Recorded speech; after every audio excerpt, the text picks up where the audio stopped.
Je vous ai dit pendant le cours que d'autres sujets dérivés du droit international étaient nés des règles créées par les États, qu'il s'agisse des personnes physiques, des personnes morales, mais aussi d'un certain nombre d'organisations non gouvernementales ou de nations, peuples et minorités. Et à cet égard-là, je crois qu'on peut et on doit encore dire que le statut de ces autres sujets internationaux demeure soit incertain, soit précaire, ou en tout cas la suggestion de droit international de ces personnes et collectivités est à géométrie variable. Prenons par exemple le cas des individus, des personnes que nous sommes, vous et moi, des personnes physiques, s'agissant du domaine des droits fondamentaux, du droit pénal international. On peut dire que certains d'entre nous sommes des sujets parce que des États ont accepté de garantir nos droits au niveau international, mais aussi de nous offrir des recours internationaux. Mais dans certains cas, les États n'ont pas accepté qu'ils puissent être traduits en justice devant des juridictions internationales. Alors donc, le statut de sujet international de l'individu est variable selon que l'État a ratifié des conventions ou non, qu'il a accepté des compétences d'organes juridictionnels ou quasi-juridictionnels pour permettre aux États de voir une instance internationale statuer sur le respect de ces droits. Il en va de même pour les personnes morales, pour les organisations non gouvernementales ou comme certaines organisations qui détiennent un certain nombre de droits. Vous planchez pour certaines d'entre vous sur le statut de sujet international du Comité international de la Croix-Rouge. C'est peut-être une exception à la règle, mais on peut sans doute prétendre qu'il s'agit d'un sujet de droit international parce qu'il y a une convention ou certaines conventions qui lui confèrent des droits et lui offrent des recours, mais ce n'est pas nécessairement vrai pour d'autres organisations non gouvernementales. Peut-être que le statut de sujet international de certaines personnes morales que sont des investisseurs, des compagnies, notamment des compagnies multinationales ou des sociétés transnationales, est mieux assuré parce qu'il y a un certain nombre de conventions internationales qui créent des règles dont on peut peuvent se prévaloir des personnes morales comme celle-là. Et il y a des recours qui sont offerts en vertu de conventions comme l'ALENA ou la convention créant le Centre international de règlement des différentes matières d'investissement qui assez clairement donne le sujet droit international à des personnes morales. Alors, vous voyez, il y a des controverses là-dessus. Je vous ai parlé du chapitre 11 de l'ALENA, qui est un chapitre qui, à mon avis, donne peut-être des droits exorbitants des personnes morales dans son rapport à l'État, mais qui confère un droit de faire appel à des juridictions internationales et qui est, d'après l'avis sur la réparation des dommages subis au service des Nations Unies, un des critères importants pour avoir la qualité de sujet de droit international.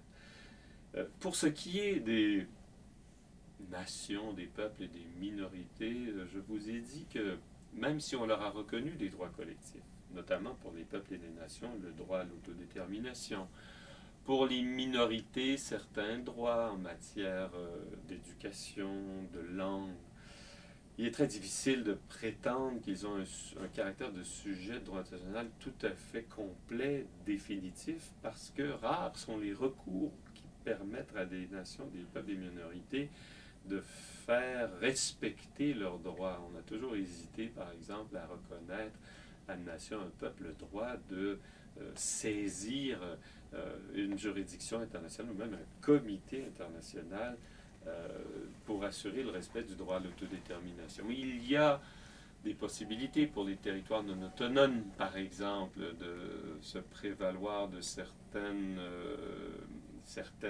procédures pour accéder au statut de sujet international en devenant un État. Mais encore là, je pense qu'on peut souhaiter que le statut des nations, des peuples et des minorités soit moins précaire et que le droit international assure à ces collectivités vraiment des droits et permettre que ces droits soient respectés en assurant des recours internationaux. Mais vous voyez jusqu'à quel point les choses évoluent ou peuvent évoluer dans le sens d'un assujettissement des personnes qui agissent sur la scène internationale, d'un assujettissement qui se veut un assujettissement au droit.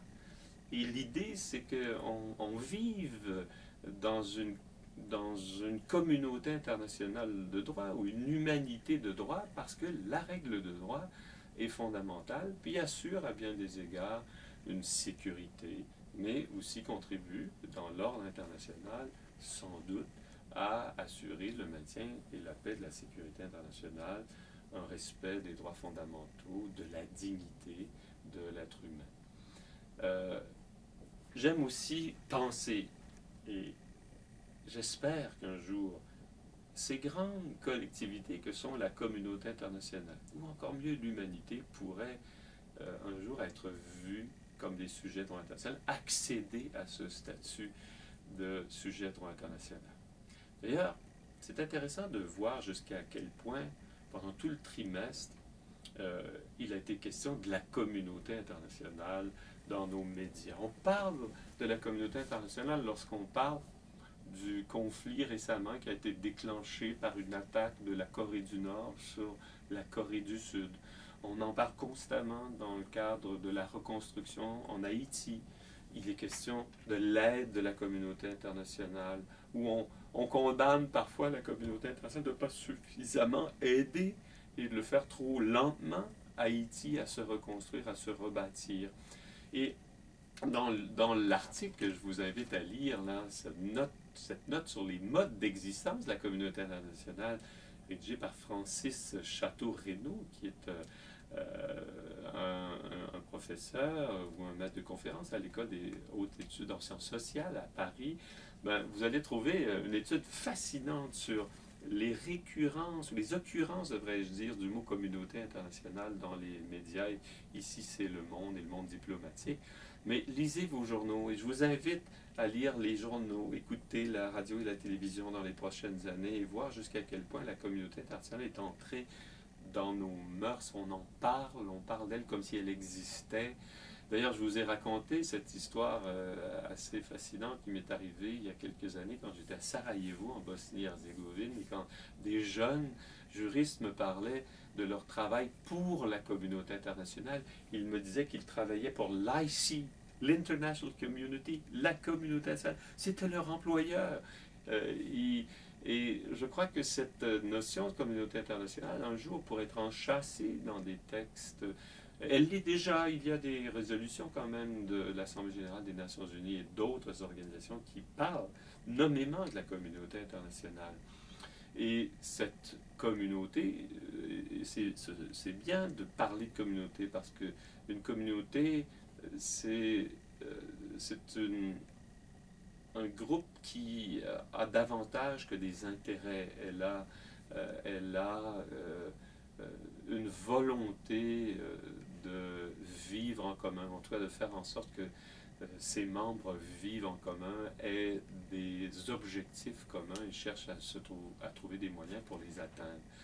Mais en tout cas, la communauté internationale existe dans la réalité du discours et peut-être envisagez-vous aussi, comme je vous invite à le faire, à rédiger une charte de la communauté internationale et de faire en sorte que aux Nations unies se substitue la communauté internationale comme étant la façon de présenter ces sujets internationaux qui collectivement pourraient se rassembler dans une organisation qui serait celle de la communauté internationale, qui aurait sa charte.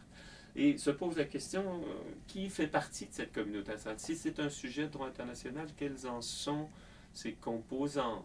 Et on pourrait penser bien sûr que les États en font partie, mais peut-être que les organisations internationales, autres que celles de la communauté internationale, en font partie. Peut-être que les organisations de la famille des Nations unies feraient partie de cette communauté internationale. Mais on peut aussi envisager que les autres sujets en fassent partie.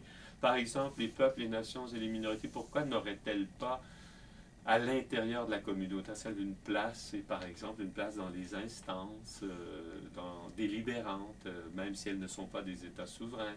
Et ça vaudrait aussi pour les personnes, les individus, qui sait, aussi les personnes morales. Est-ce qu'on doit envisager un jour que on choisisse les représentants de la communauté internationale en permettant un vote au suffrage universel de tous les citoyens et citoyennes du monde qui pourraient choisir le secrétaire général de la communauté internationale? Et avec les moyens informatiques, avec nos téléphones intelligents, pourquoi ne pourrions-nous pas voter pour le ou la secrétaire générale de la communauté internationale? Matière à réflexion pour vous dans les prochaines années.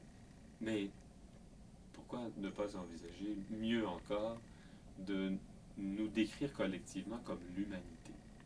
L'humanité. L'humanité, ce rassemblement d'êtres humains. J'aime toujours rappeler ce libellé de l'article 1er de la Déclaration universelle des droits de l'homme qui parle des êtres humains comme ceux qui sont égaux en dignité et en droit. Et pourquoi ne serait-il pas rassembler justement ces êtres humains autour de ce sujet que serait l'humanité? D'ailleurs, cette humanité est née un peu déjà en vertu du droit national parce que l'humanité, on peut créer ou commettre contre elle des crimes. Il y a des crimes comme l'humanité. L'humanité a ses envoyés. Les astronautes sont considérés comme des envoyés de l'humanité d'après des conventions et des résolutions de l'Assemblée générale des Nations unies. L'humanité a même un patrimoine commun maintenant, puisque les nodules polymétalliques et les ressources du fond de la mer font partie du patrimoine commun de l'humanité, d'après la Convention des Nations unies sur le droit de la mer. La Lune, les corps célestes ont été déclarés comme faisant partie du patrimoine commun de l'humanité, ne peuvent pas être appropriés. De vieilles conventions parlaient de lois de l'humanité, des conventions parlaient aussi des gestes qui choquent la conscience de l'humanité. Alors pourquoi ne pas penser que l'humanité devrait devenir le grand sujet collectif du droit international, et peut-être que c'est autour de l'humanité que l'on devrait organiser la vie du monde et de la planète, et qu'on devrait donner à l'humanité une constitution qui créerait ce sujet et assurerait qu'il fonctionne un peu comme je le suggérais pour la communauté internationale avec ses divers sujets. Et la question se pose là aussi si l'humanité est aussi faite d'espèces qui ne sont pas nécessairement humaines. Est-ce que les animaux dont on protège d'ailleurs certains droits, est-ce que la faune, la flore, est-ce que notre planète comme telle et ses ressources font partie aussi d'une humanité définie de façon plus large? Encore là, ce sont des questions auxquelles je vous invite à réfléchir durant les prochaines années en vous rappelant du cours et des cours qu'on a fait sur les sujets de droit international.